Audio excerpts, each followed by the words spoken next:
Wah, ini kesempatan emas bagi saya ini. Di belakang kita ada dua orang hebat, Pak Asikin sama Pak Munir. Saya pengen nanya nih buat antum berdua nih, Anda pengen nanya. Apa sih urgensinya kita beriktikaf di masjid? Siapa dulu nih yang mau jawab? Apa urgensinya ya? Kayaknya orang ngapain? Apa urgensinya? Apa urgensinya? Apa urgensi kita iktikaf di masjid? Dari Pak Munir dulu kali ya? Iya, benar. Oh gitu. Ya urgen lah, karena memang itu merupakan tanda kita mengikuti Rasulullah Shallallahu Alaihi Wasallam.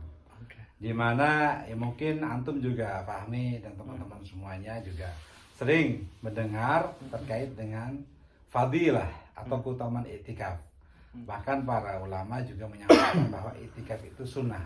Bahkan ada yang mengatakan sunnah muakkadah.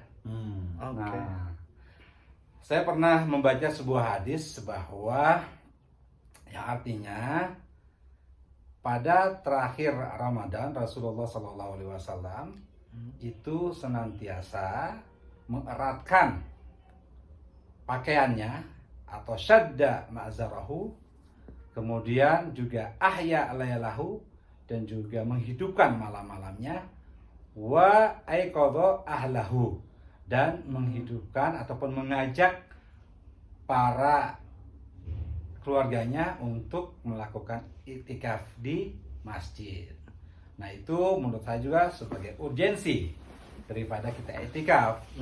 Dan banyak sekali iktikaf di masjid itu hal-hal yang positif yang bisa kita dapatkan, terutama konektivitas antara individu hati kita dengan masjid. Qalbu mu'allaq bi al-masajid itu juga sebuah anjuran dari Allah dan Rasulnya.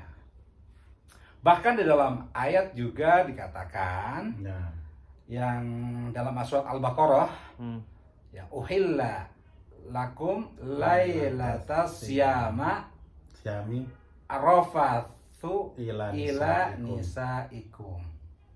Ya. Dan di tengah-tengahnya wala tubashiruhunna wa antum akifuna fil masajid. Oh, udah perintah berarti ya? Ya, bukan perintah. Itu tidak ada amar di situ. Cuman dikatakan bahwa dihalalkan atau dibolehkan bagi kalian untuk datang kepada istri-istri ya pada malam hari Ramadan. Dan di situ kenapa sudah ada isyarat wala tubashiruhunna wa antum akifuna fil masajid. Dan tidaklah dibolehkan mempergauli istri-istri kalian pada saat kalian beriktikaf di masjid. Artinya di situ memang pada zaman Rasulullah dan juga sahabat-sahabat itu adanya iktikaf di masjid-masjid. Nah itu urgensinya ya, mungkin dalilnya sekelumit. Tapi kan di sini saya pernah juga ngobrol sama Pak Asikin nih, mbah kita, Mbah Asikin.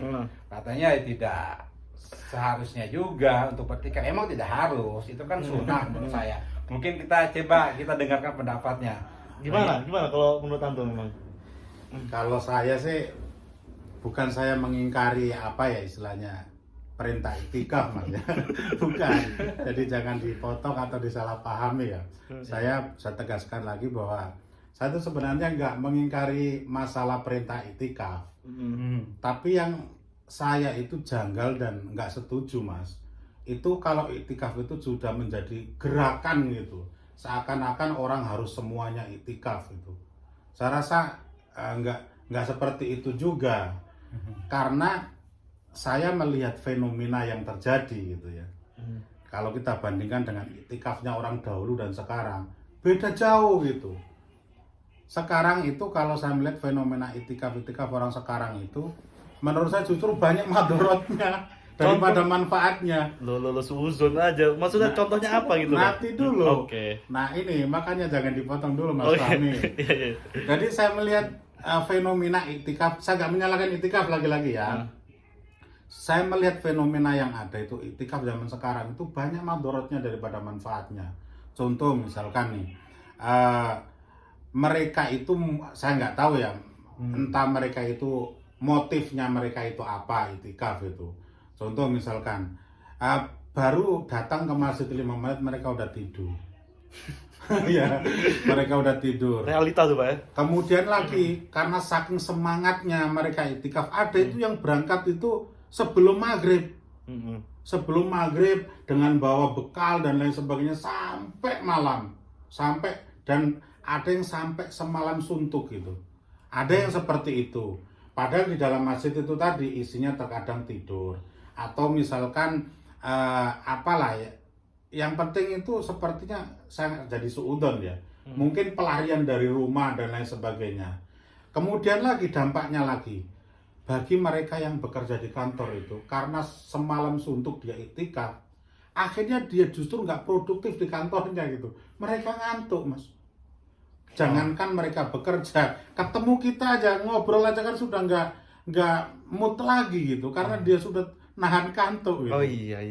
Belum lagi misalkan yang pelajar, saya lihat hampir orang-orang teman-teman kita aja misalkan yang semangat iktikaf itu di kelasnya pada ngantuk dan itu dimarahin para dosen. Dan itu dimarahin oleh para dosen. Makanya saya jujur saja kalau gerakan untuk iktikaf, bahkan ada sampai itu panitia masjid itu seakan-akan ya mewajibkan ayo kita iktikaf semuanya, itu saya rasa kalau gerakan itu kurang pas. Tapi kalau dilakukan dengan kesadaran sendiri itu mungkin oke saja gitu. Berarti bukan anak simpul, karena yang anak tangkap berarti dari pernyataan antum bahwasanya segala perintah sunnah itu malah menjadi meninggalkan yang wajib gitu. Nah itu tadi. Nah jadi bahasa gampangnya gini Mas Munir. Fenomena yang terjadi sekarang itu istilahnya kalau dalam bahasa akademiknya itu mereka itu dengan membela iktikaf justru malah meninggalkan fikih aulawiyat, fikih prioritas gitu. Iktikaf itu kan sunnah, tapi justru dengan efek sunnah itu banyak hal-hal wajib yang terlewatkan gitu. Contoh misalkan saya seorang pelajar itu kan daripada saya iktikaf misalkan capek loh. Saya pernah ngalamin iktikaf itu misalkan kita berangkat maghrib, habis itu sampai malam, pulang itu udah capek sekali, padahal saya punya tanggung jawab untuk belajar. Kemudian bagi yang dosen, dia punya tanggung jawab untuk ngajar, mempersiapkan materi dengan sebaik-baiknya. Padahal ya, dengan kita itu belajar, dengan kita mengajarkan ilmu, itu manfaatnya bisa dirasakan banyak orang loh. Bisa dirasakan banyak orang. Kemudian lagi, seriusnya, Sayyidina Ibnu Abbas itu pernah ditanya, kalau seandainya umurmu itu tinggal 1 jam, maka apa yang akan engkau lakukan gitu. Kata Sayyidina Abbas itu, saya akan belajar katanya. Saking hebatnya belajar. Makanya dari situ gerakan untuk seakan-akan mewajibkan iktikaf saya nggak setuju sama sekali. Nah, ya begitu ya. Tapi kalau gitu kita ya. mengeneralisir seperti itu, pelajar, dosen, pekerja, ya, dengan meninggalkan iktikaf, mereka lebih bermanfaat, istilahnya apa yang saya tangkap dari perkataan Simbah tadi kan. Ya. nah, Tapi menurut saya Mbah, ya hemat saya lah yang memang sangat dasar ini. Tapi tidak seharusnya juga kita meninggalkan iktikaf. Ya. Karena di dalam iktikaf pun kita masih bisa belajar. Contoh pelajar, bawalah mata-mata kuliahnya itu dibawa ke masjid untuk belajar di masjid, misalkan. Kemudian dosen juga bawa catatannya untuk mengajar. Pekerja juga mungkin bisa juga istilahnya apa yang akan dikerjakan besok mungkin diingat-ingat di masjid. Ya. Karena kalau kita mementahkan ataupun meninggalkan iktikaf, maaf ini misalkan kalau secara kasarnya langsung ya, itu juga tidak fair menurut saya. Karena para ulama juga sudah banyak, bahkan misalkan di Matan Abi Suja itu sudah ada pasal tersendiri tentang iktikaf. Oke. Dan di kitab-kitab fikih lain pun ada juga tentang pasal ataupun bab yang menerangkan tentang iktikaf. Berarti memang iktikaf ini urgensi. Selain tadi saya sampaikan di pembukaan, Ya. juga saya melihat bahwa fadilah i'tikaf itu sangat besar sekali, ya. Selain kita juga menghidupkan malam Ya. di masjid dengan positif, ya kan? Artinya kan gini, malam Lailatul Qadar itu di 10 terakhir Ya. Ramadan, ya kan Mi ya? Hmm. Nah, kita tidak tahu, apakah Fahmi tahu nih, malam apakah datang Lailatul Qadar? Nggak tahu. Tidak tahu. Hmm. Analoginya seperti ini. Kalau kita melihat banyak ikan, ya, tetapi di lubang manakah yang paling banyak? Oke. Ya. Hmm. Nah, kalau lubang itu ada 10, berarti kita lihat satu-satu, ya kan? Nah, itu juga Lailatul Qadar. Malam kan ini. Hmm. Ya. Dengan cara ingin mendapatkannya apa? Ya berarti minimal kita menghidupkannya secara iktikaf di masjid. Nah, salah satunya ya faedahnya. Terus kemudian yang kedua adalah iktikaf di masjid itu juga mendorong kita untuk positif dalam mengerjakan suatu hal. Misalkan tatkala kita biasa di rumah itu memegang HP, Ya. menggunakan handphone itu untuk membaca sesuatu yang misalkan ya kurang jelas ataupun menonton sesuatu yang kurang berfaedah dan sebagainya. Kalau di masjid kan minimal kita meminimalisir. Malulah kita membuka sesuatu kan istilahnya kan begitu. Nah, kalau kita bawa handphone kita, bahkan mungkin dalam iktikaf kita akan menjauhkan diri Oke. dulu dari handphone kan. Hmm. Kita coba berupaya untuk koneksi dengan Allah Subhanahu wa taala dengan zikir dan doa pada malam iktikaf itu. Oke. Nah, ini mungkin agak sedikit panjang juga ya. Hmm. Kemudian yang ketiga adalah melatih diri kita Hmm. untuk selalu mencintai masjid. Ya. Karena masjid itu memiliki atmosfer yang positif, ya. Atmosfer di situ adanya orang-orang baik, Oke. orang-orang yang soleh beribadah, dan juga tempat sholat di situ. Kemudian juga ada amal di situ untuk bersedekah. Ada apa namanya keropak gitu ya, box untuk sedekah. Bahkan juga mungkin di situ ada orang-orang minta-minta dan sebagainya. Coba kita jadikan masjid itu sebagai pendidikan untuk kita juga dalam kita bersemangat iktikaf.